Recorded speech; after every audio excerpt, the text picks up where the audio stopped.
আপনারা দেখেছেন তারেক রহমান মৌলবাদের উত্থান নিয়ে খুব চিন্তিত। আপনারা দেখেছেন বিএনপির মির্জা ফখরুল ইসলাম আলমগীর সাহেব দক্ষিণপন্থীদের উত্থান নিয়ে অনেক চিন্তিত।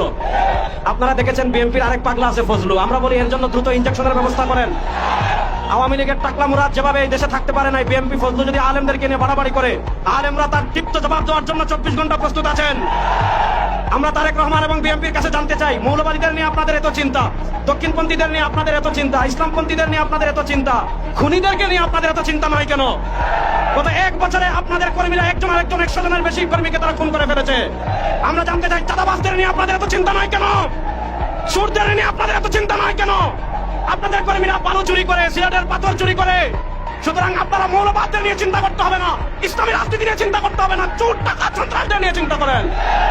2 নম্বর আরেকটা কথা বলবো, 2024 সালের জুলাই আগস্টের গণবিপ্লবের মাধ্যমে আমরা ভারতের আধিপত্যবাদকে পরাজিত করেছি।